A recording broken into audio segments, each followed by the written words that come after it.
Good afternoon. My name's Bill Welch. I'm a Senior Program Manager at America Makes. I'll be hosting today's webinar. A little background on the TRX Webinar series before I introduce the speaker, today's speaker. We created this platform and the America Makes Technical Review and Exchange webinar series so we could convene the additive manufacturing community on a monthly basis to share interesting efforts and activities that are happening around additive manufacturing. And by conducting these webinars, we're also supporting the overall America Makes mission, which is to expand and accelerate the footprint of additive manufacturing on a national level. So important note before we kick off today's webinar, at the end of the presentation, there will be an opportunity for a brief question and answer session.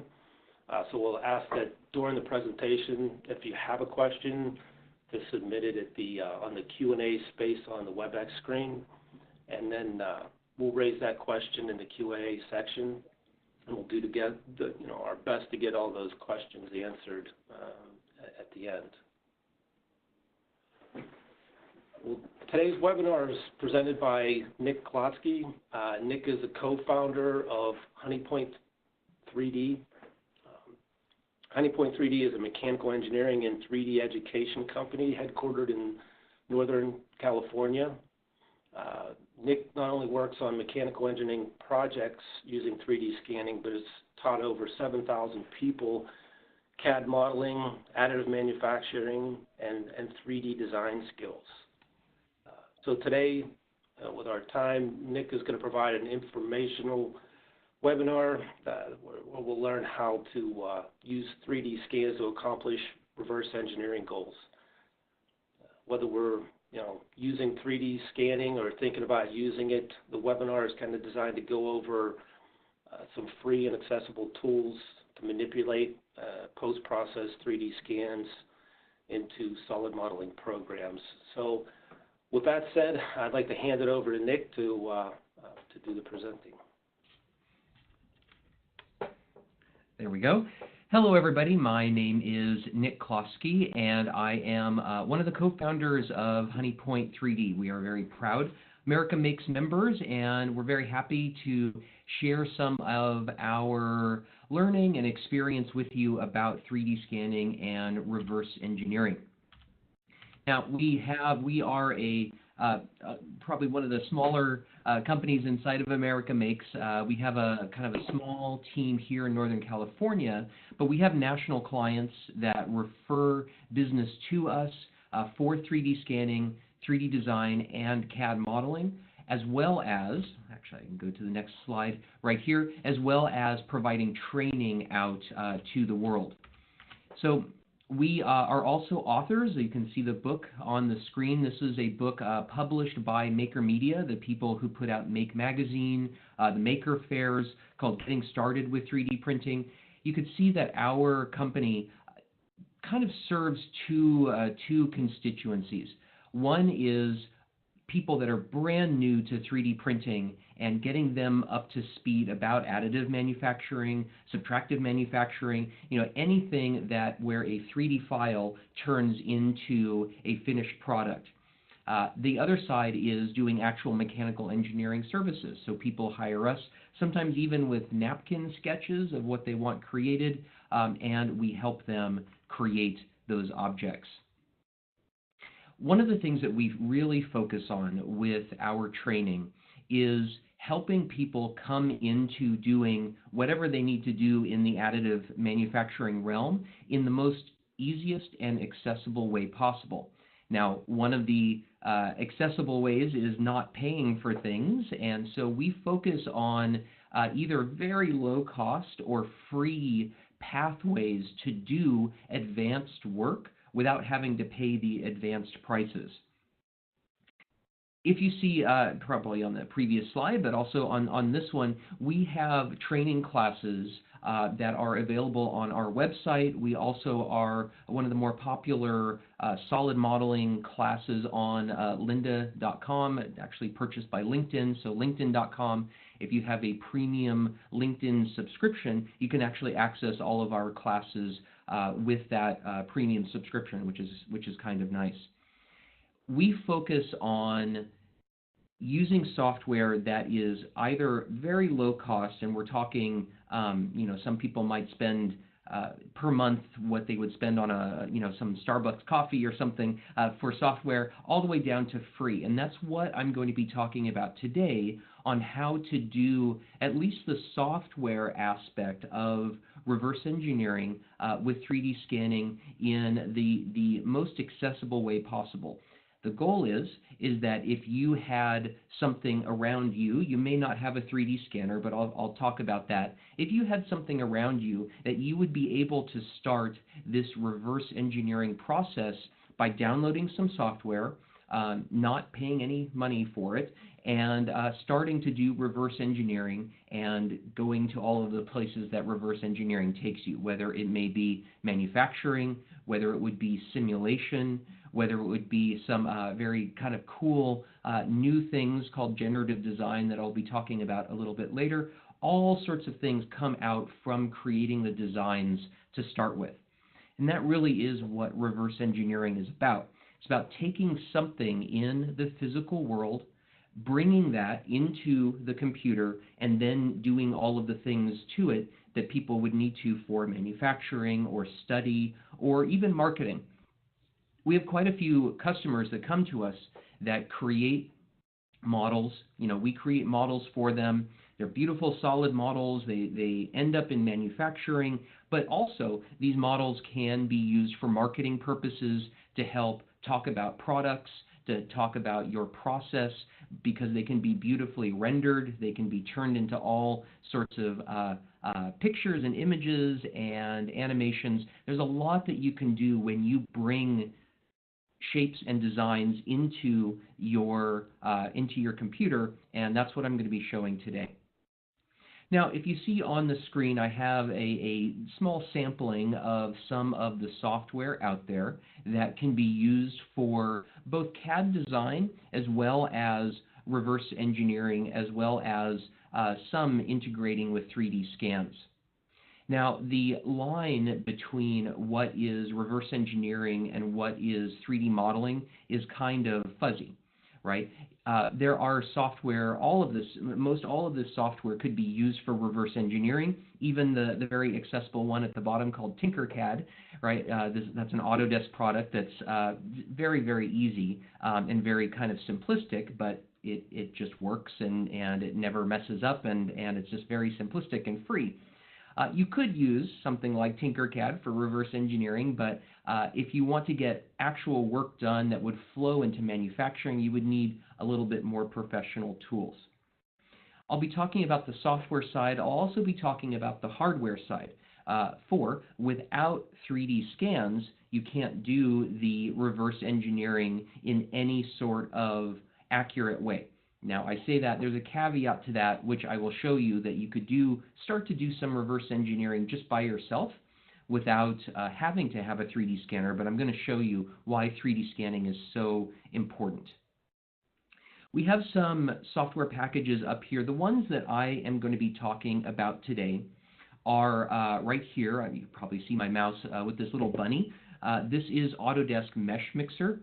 This is a polygonal mesh modeling tool, so that once you have a 3D scan, Mesh Mixer allows you to manipulate that scan in its kind of native form and clean it up, do some post-processing to that scan to then get it ready for importing into, in the lower left, Autodesk Fusion 360. This is the tool that I'm going to be showing today on how to accomplish reverse engineering in a couple of different ways, and there are a couple of different workflows inside of there that will get you there. Now, there are lots of other tools out there. I have on the screen Blender and SolidWorks, ANSYS, Rhino.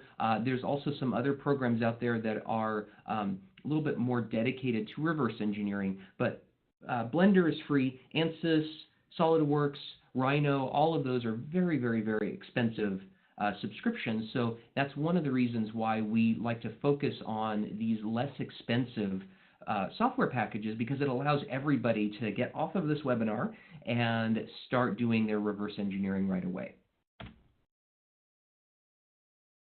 So some benefits for using scanning, you'll see in this presentation RE. So RE stands for reverse engineering. Lower cost. The reverse engineering speed, you can certainly do some reverse engineering by hand, taking measurements, and I'll kind of show you. You can actually see one of the tools you would use here, right? This is a digital caliper, right? You can do it by hand, but by using a 3D scan in our own company, we've seen about a 300% increase in the amount of work that we can get done, including the scanning time, by using 3D scanners. So it's really, really significant when you're talking about tying up one of your engineering resources and allowing them to do it. The way that we run our business is we have a dedicated person for scanning, and they are able to process quite a number of scans. And the main mechanical engineer doesn't need to do the scanning. They just receive the scan file and then do what they're very good at, which is the mechanical engineering. They're more accurate. The scans that I'll be showing you today are accurate, I say, to 1/10 of a millimeter, right? So that's 0.1 millimeters or 100 microns. 100 microns is close to the limit for what a handheld scanner can do, but there are also pathways I can talk about if anybody wants to ask a question about that, about how to get even far more accurate scans using X-ray CT scans. But for a general rule of thumb, 0.1 micron, so 1/10 of a millimeter, is the getting close to the upper limit of quality for professional scanners. So there's low cost. I've already talked about that. You don't have to use expensive software to do some reverse engineering. Now, if you do use some of the very expensive software for reverse engineering, it will make your entire workflow go much, much faster. But really, you need to be a kind of a dedicated reverse engineer to warrant the cost of that. Some of those software packages could be $20,000 for reverse engineering. So the software is there. I'm talking about the lower left now. A lot of people don't know that the software is out there, and it is freely available to consumers, to entrepreneurs, small, medium businesses, and hopefully this webinar will help you understand where that is. The whole goal of reverse engineering is to send this to manufacturing. And so the goal of reverse engineering is to create what are called solid models that can have simulations run against them, and that can be sent out either for manufacturing or for collaboration in other, normal solid modeling workflows. And then the last thing is really, really critical of why you would want to do reverse engineering.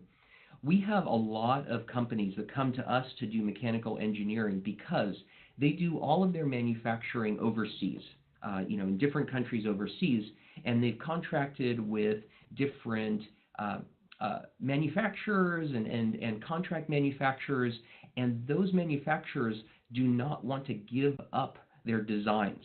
Even though they may be owned by an American company, the American company says, hey, we want our solid models, we want to tweak them a little bit, and those companies say, no, right? We built in the cost of designing these products for you, but we're going to keep the models because those manufacturers know that once they release the models, then you're free to go shop those models to other manufacturers.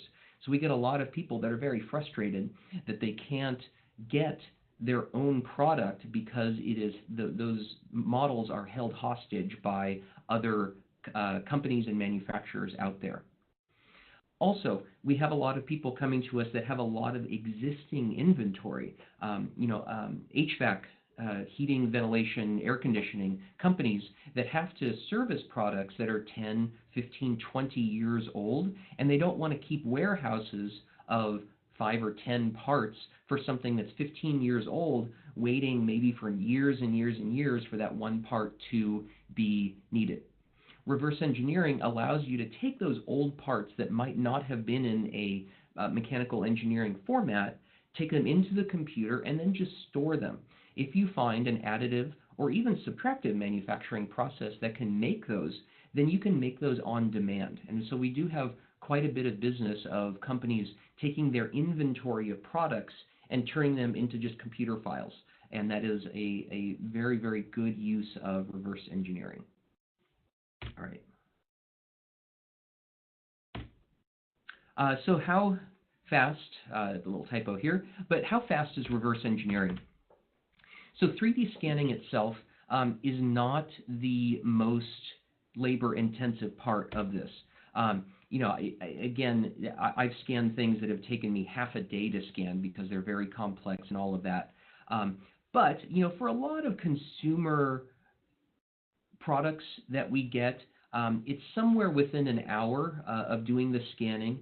Post-processing might take a little bit longer than that, but in terms of the entire workflow for mechanical engineering, reverse engineering, scanning is not the long part of that. So just as a very example, you know, 1 hour of scanning, and actually I have a demo. What I'm going to be doing the demo of today is talking about reverse engineering this. You can kind of see here.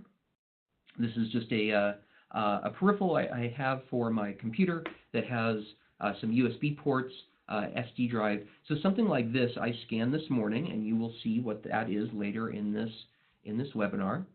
And that took about an hour to do all of the scanning and post-processing for this object.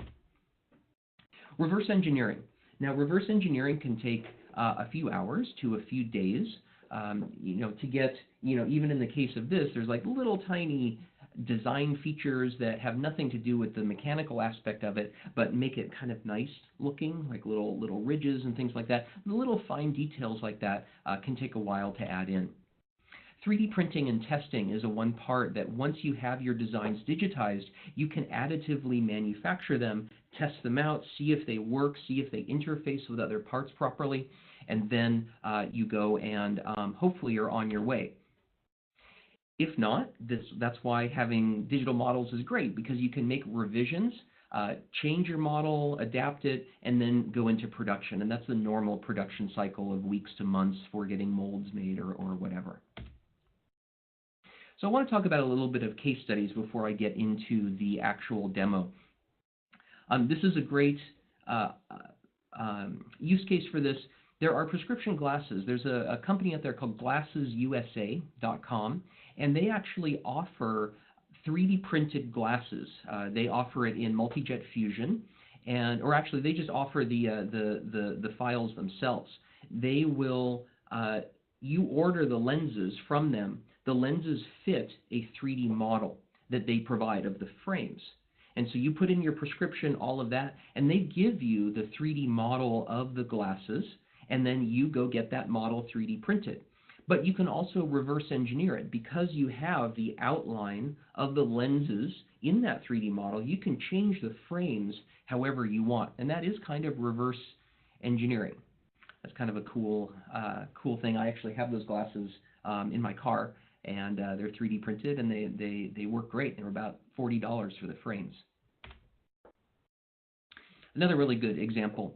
This is a project that we did. This is a 1969 Mazda Cosmo car, a classic car. And on the left, you can see what the car looks like. This is a classic car, was at various shows and all of that. And we worked on the hubcaps for this car. On the left, you can see the original car with the original hubcaps. They're nice, they're beautiful, but there are only about 4 cars that are anywhere shown in any car circuit that have those hubcaps. There are, I think, 3 in America, or there might be 2 in Japan. So very, very rare to find the hubcaps for this car. I mean, the car is rare, but the hubcaps are even more rare. So we went out and 3D scanned those hubcaps, reverse engineered them, and that's what you can see in the middle. And then on the right, those are additively manufactured hubcaps. They were printed in resin, so an SLA process, and then sanded and then painted at an auto body shop with the normal under and clear coats and paints and finishes. And the judges had no idea that they were not original. They weren't fully chrome, but that's okay because some of the original cars were not chrome as well. And that is a great example of auto restoration for reverse engineering. It didn't fool judges, but it just looks absolutely stock. All right, so I want to get into a little bit of a workflow demo. So what this is going to show is this same peripheral that I had. I'm going to show you what it looks like in the scanned form as well as the reverse engineered form. So I am going to bring up right here the scanners that I use. You can probably still see in the video as this software loads. This is a scanner by Artec. So this company is called Artec 3D, and this is just a handheld scanner. It kind of looks like an iron. This scanner is made for small objects, so objects like the peripherals around here, and small kind of organic things. Because I have another scanner in another place. The other scanner that I have, also from Artec, would be more for larger models up to about the size of an automobile, like a truck. But this is accurate to about 1/10 of a millimeter at its best resolution. Not a problem with this, but this is about $20,000 for this scanner. Now, you might think that that's quite a bit. We have made our money back on the purchase of this scanner. It took us about one and a quarter years to make back at our normal scanning rate, and we've had these scanners for 4 years, so they have more than paid for themselves in our reverse engineering workflow. You might think that $20,000 is quite a bit, and there are lesser priced ones out there. Artec was notable because before they came out, the base price of a scanner was around $50,000. So Artec was like, we're going to disrupt the market and come out at about $20,000. And so that's kind of why they're notable. There are less expensive scanners now that are around the $10,000 or $8,000 range, but there are some notable drawbacks to those scanners that I can answer if anybody is interested in the Q&A session. But this is the one that I use. This is from Artec. This is the set of scans that I did this morning. Let me switch to the scan color here. When you do the scans, they come in as all sorts of different planes. If I go to aligning these, you can see that the scans kind of come in. You have to do some, I tend to do some manual alignments. And you can also see that they're very kind of rough. If we switch to the points here, you can see that there are points all over the place, but this is generally what you see in scans, and nothing is wrong with this at all. You have to do some cleanup and alignment of the scans after you get them.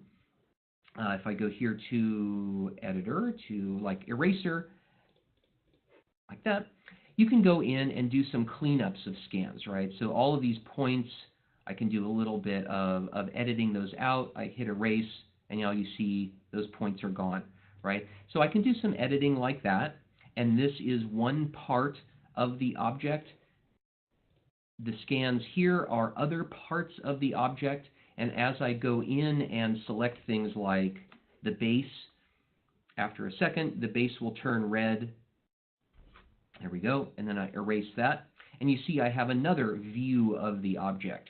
And the way that 3D scanning happens is that you don't have to get a perfect recording of the object all at once. You can add together the outputs of many different scans to get an end object. You know, there's a lot more to all of this than this. Let me just open what would be kind of the final result of the scan. So I'm not going to go through the actual scan cleanup and aligning process because that would take a little bit of time.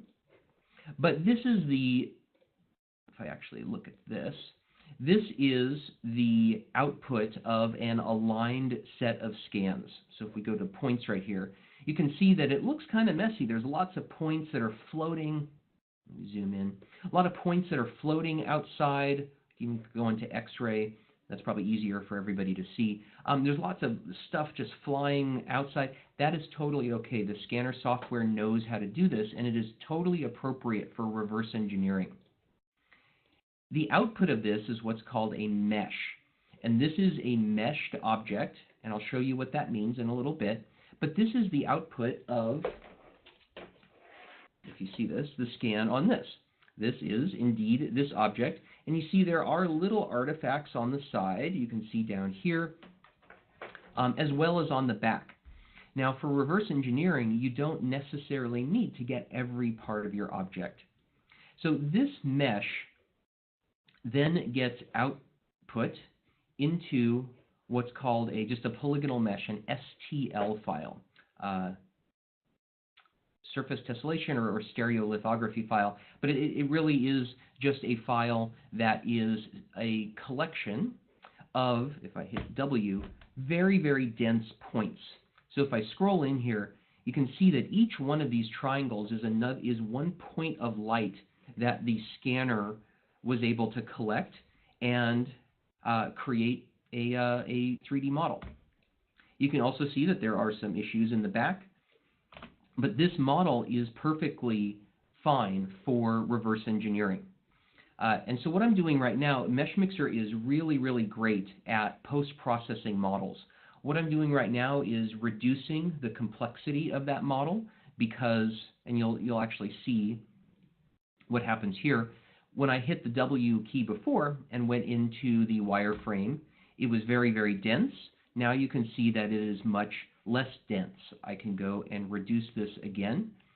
Now, if you're doing something very, very, very complex, you might want to keep some of that detail in there. But for purposes of this, you can see that this is now a nicely, a little bit looser mesh.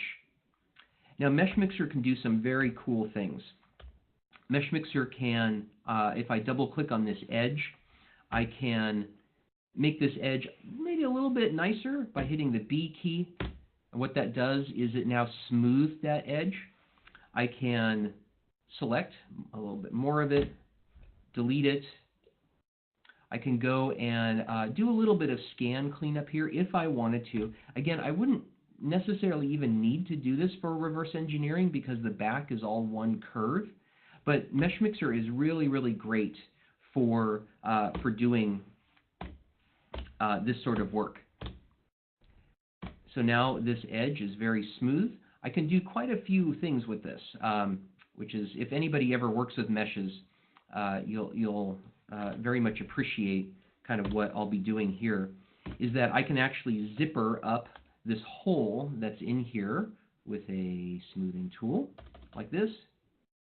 And you can see as I kind of work this hole around, it is filling it in. Now again, this is creating geometry where there was no geometry, so it may not be right for reverse engineering, but I do always want to plug MeshMixer because it is such a powerful piece of software that people don't seem to well know about. And if you're working anything with 3D scans or 3D meshes, MeshMixer is quite powerful. Now the back part of this, I'm not going to fully zipper that up. I can just double click on that and hit the fill command and it filled it in. Now obviously I'm doing this fast. If I were doing this for actual reverse engineering, I would do it a little bit more conscientiously, but it kind of shows you that is a fill in there, and I can just maybe hit the fill in button for something like this. Now obviously that is not the back, but I can maybe go in like that and then hit this with a smoothing brush. That's just my little plug for MeshMixer itself. It's a free tool from Autodesk if you go to meshmixer.com. And if you do any work with meshes, 3D scans, it is an invaluable tool for doing mesh cleanup. If, for example, you didn't want to reverse engineer this USB port, you could just select around it, go like that, and fill it in. And you see that the other part is still kind of sticking out inside of here, but you go to something called the inspector, and the inspector will tell you all of the wrong things with your mesh. The inspector says there's something floating inside of there.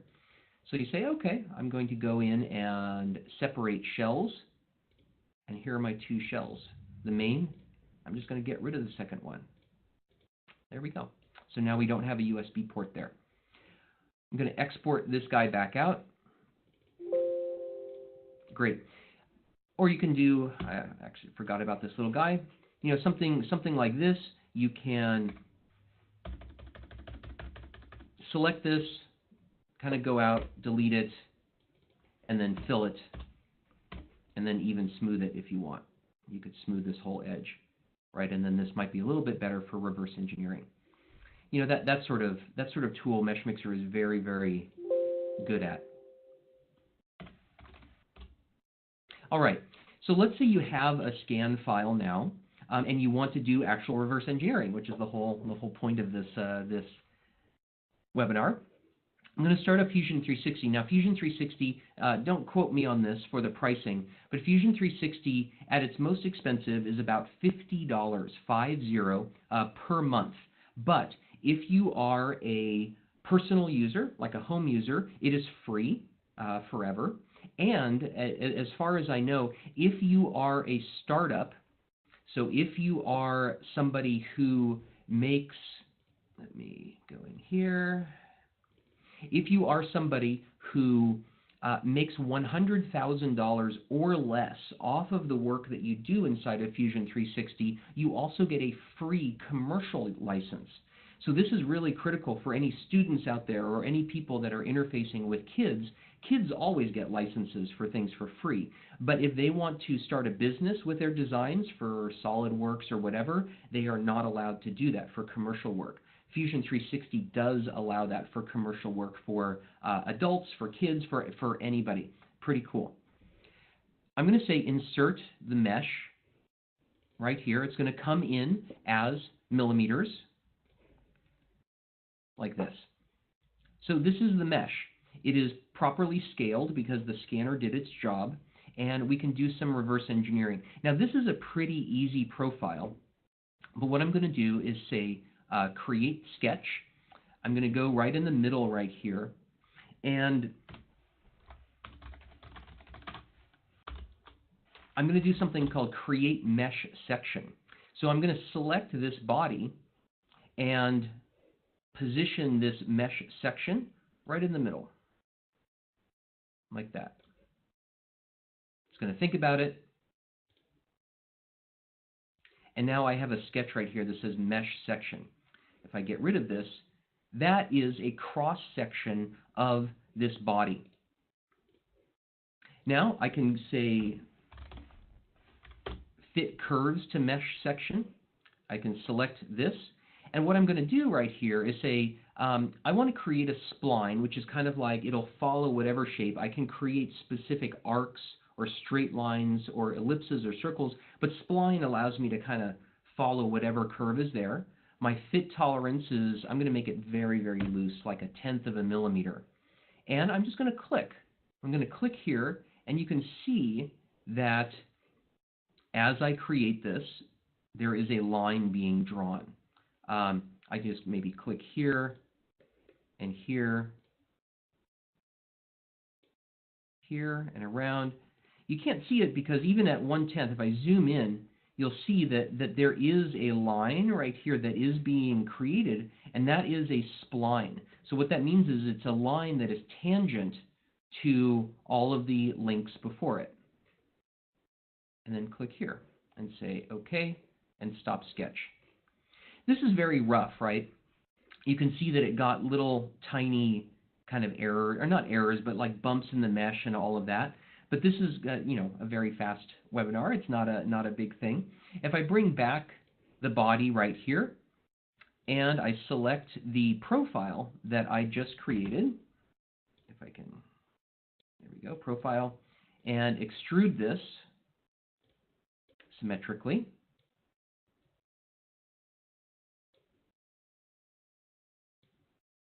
I am creating a model that I'm going to be guessing that this is 37 millimeters, like that.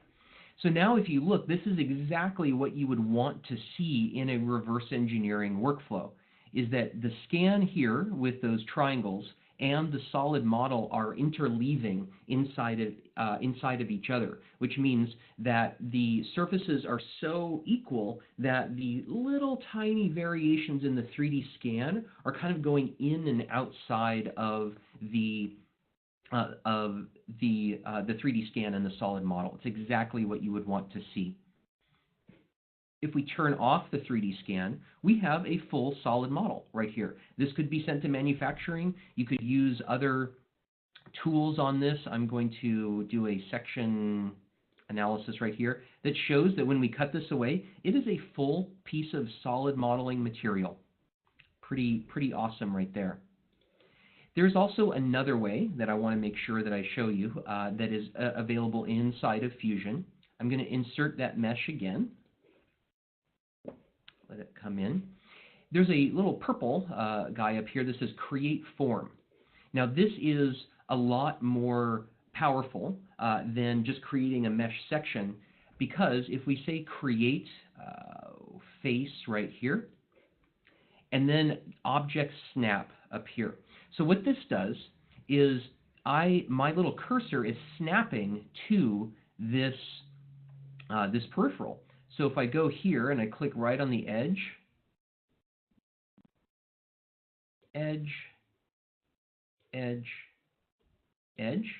like that, and I turn off the body, oops, I turn off that body, I have created a plane that has snapped directly to that body. Now I can go and say I want to do another edge based on the edge I just created, like this, and if I kind of follow this curve down and I just kind of make some edges going down, it doesn't look like I'm maybe doing anything special here, but then I kind of segment this into areas and say, okay, let me turn off the scan. I have created a reverse engineering of that face. I could do the same thing for all of the different faces of my object. So if I snap it and I bring this down, I could create, one down here, start to get a little bit more down here, and work my way around the model. If I turn off the scan, you see that I have created something. I didn't do this very properly. You need to kind of plan, what edges are there. But you can kind of see that this created a reverse engineering that is snapped to wherever these objects were. Once you finish this, turn off the scan, you're left with a surface model. And you go into the surface and you can thicken this, maybe thicken this by a millimeter out that way. If you have a nice kind of intact body, this is now a solid model you could send to manufacturing. The alternate way of doing this is also, I want to make sure that I leave room for Q&A, but I want to show one more way of doing this, is if you insert the mesh like we did before, go in again to this Create Form, and just start with a box. So this box, I'm just going to place it right on the center here, and make it vaguely the size that I want in that direction, something like that. So what you can do is also just do a little bit of sculpting. So what I'm going to turn this down so it's just a ghost of its former self. You can actually, and make it unselectable, you can actually go into this and say Edit Form.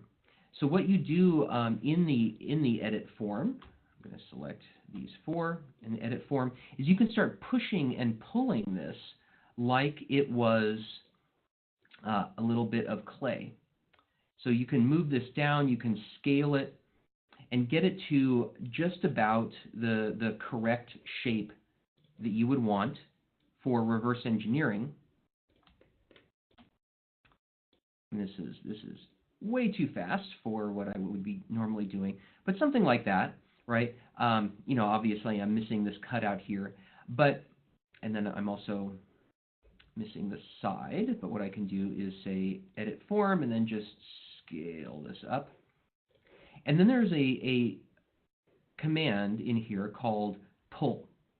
So if you say pull, what this will do is all of these dots, all of these vertexes here, can get pulled to what are called the surface points. So the closest place on the scan, all of these things have now been pulled so that they are touching the 3D scan. If this was a lot more accurate form, you can kind of get it there and make this a lot more detailed, add in a lot more edges and vertexes, and then pull it, and it kind of shrink wraps onto it.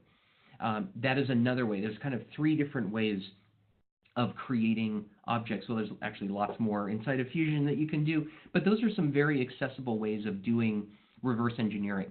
The last thing I want to say is especially in Fusion, if you don't have a 3D scanner, you can insert what's called a canvas. So if I insert a canvas on the top, the bottom face right here, and I select an image, if you have this is actually an image right here of the peripheral, you can actually calibrate this image. Right-click on the image and say calibrate, and say, from here to here is 1 centimeter, 10 millimeters. Boom. So what happens right now is that this image is calibrated so that when I create a sketch and I do a line from here to here, it is the proper size. This is not using 3D scanning, but this is just using images to start as a template until you get a scanner or have somebody scan for you. And you know that this is the proper size of the object just based on an image. You can then import a side profile and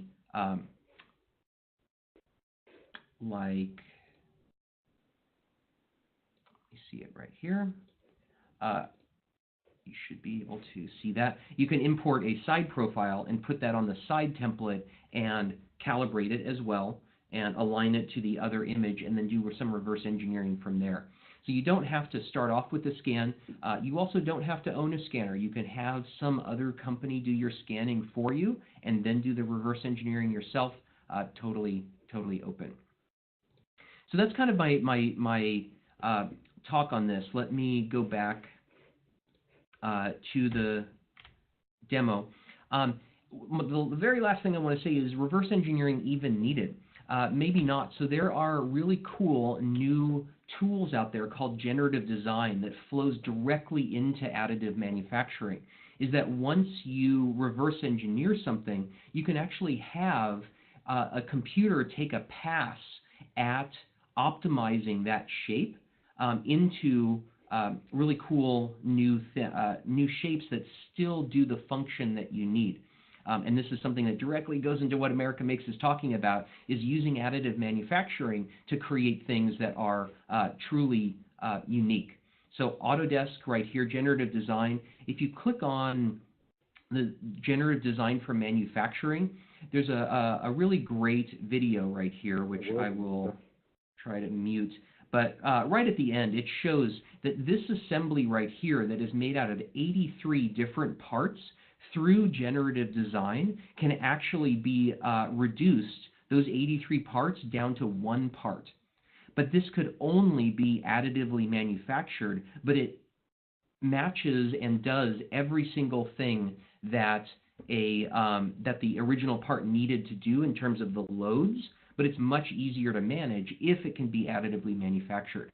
So when you do reverse engineering, you now have the ability to bring those reverse engineered models into something like Generative Design to make your objects better, more easy to manage, all of that. So I just want to kind of give a plug for that kind of new technology that is just coming out.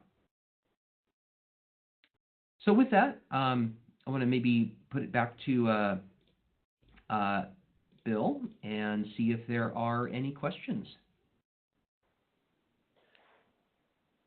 Well, thanks, Nick. That was quite impressive. You make it look pretty easy in the way you're kind of whipping through the programs and the screens. We had one question that came in about the Fusion 360 when you were importing the model. Will these models be fully dimensioned in Fusion 360 program? Yes.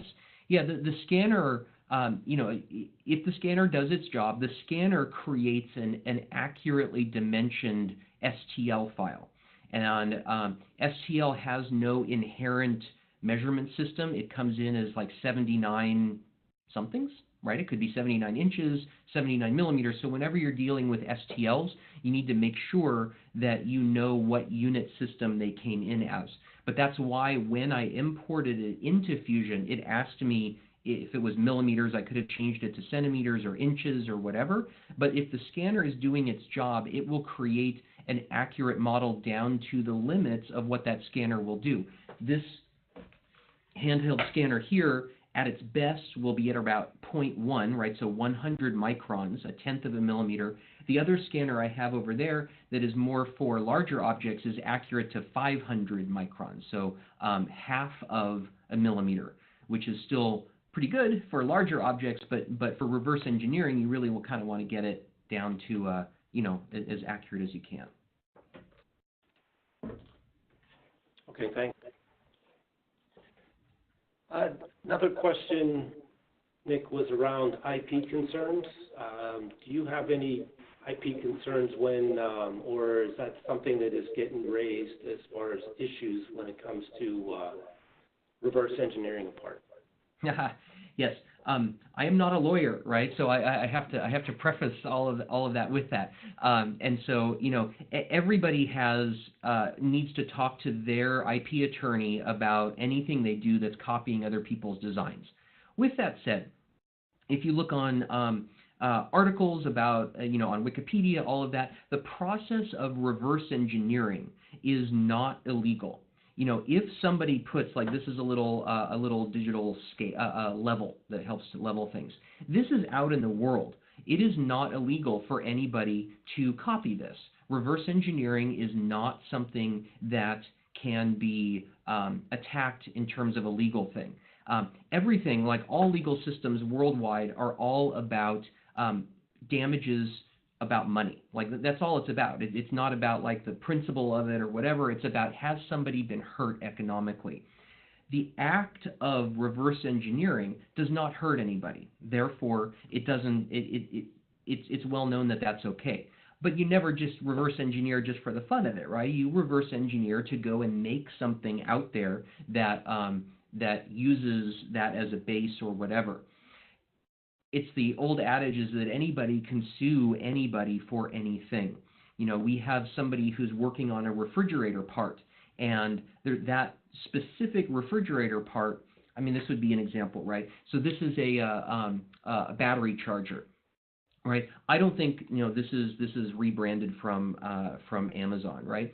So I don't think that there is any patents around the terminals to this, like how the terminals go in.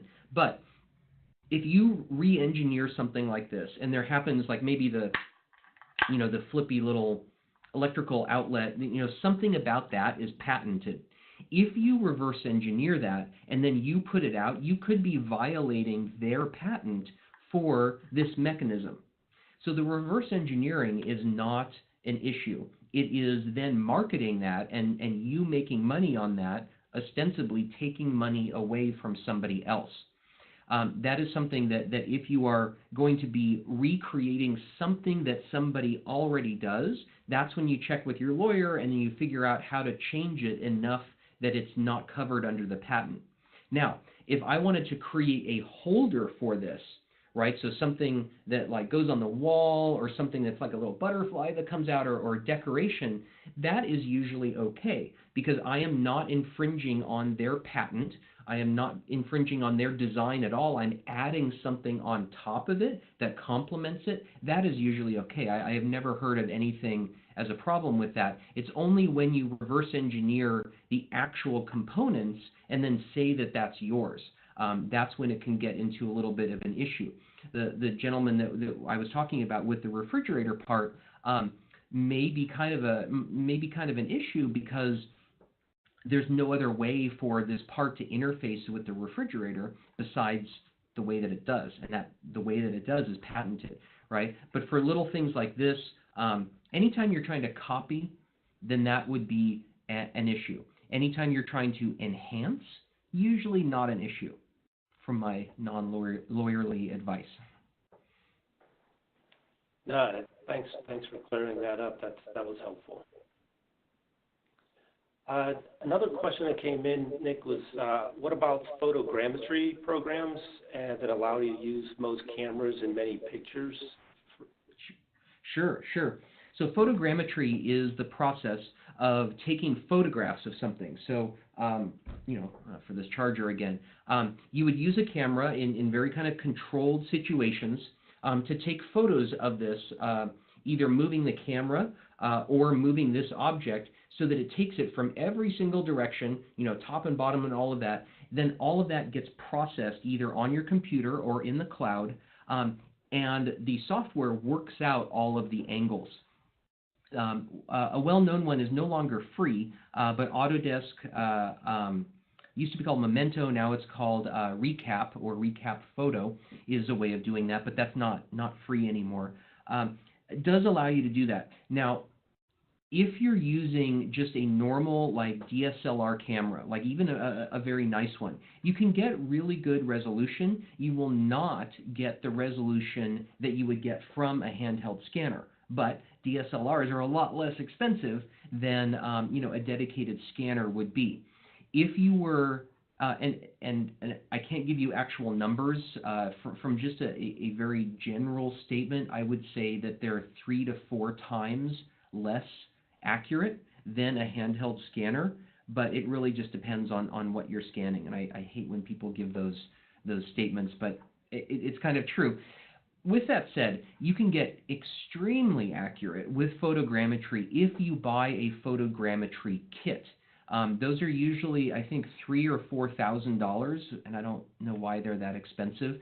But what those are, this isn't a photogrammetry kit, but this is a caliper. But you can see on the caliper, right, there's gradations on this. A photogrammetry kit will have like a large ruler, and then other things, either sometimes balls or targets or things like that. And if you have that in every single photo that you take, it uses that as kind of a benchmark for doing the photogrammetry extremely accurately, and you can get to the resolution of a handheld scanner using those photogrammetry tools. And so those again, they'll look like rulers. Sometimes they'll look like squares so that you get an X and a Y dimension. And if you want to invest in that sort of kit, then it can be really, really powerful.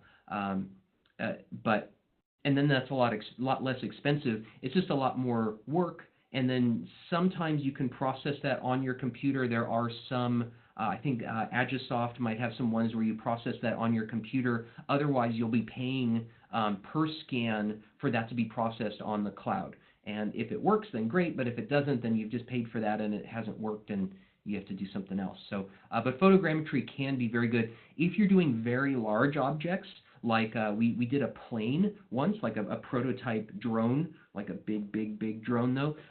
Photogrammetry is a really good option for that because it allows you to take photos really, really large and it processes it beautifully for very large objects. All right. Thanks for the detailed answer to that question. Sure. All right. Well, that's all the questions. So I think we'll wrap up today's installment of the webinar. Would like to thank everybody, attendees, for joining, learning more about all the great work that's going on in the America Makes Network. I'd also like to thank Nick for sharing all the good work that he and HoneyPoint 3D is doing to help educate and enable the people to sort of engage in this additive manufacturing. This is really great stuff. If you have any further questions for Nick, his email address is there on the screen. It's nick@honeypoint3d.com. You can reach out to him for more detailed questions. But before departing, I do want to mention if you think you or your organization would be interested in sharing the company story and some details similar to what Nick shared here today on the TRX webinar series. There's a form that follows the presentation, and there's also, you can contact Tiffany Westbay, who is our membership director, to help arrange and get that conversation started. So again, I'd like to thank Nick and thank all the attendees for joining us today, and wish you a good day. Thank you.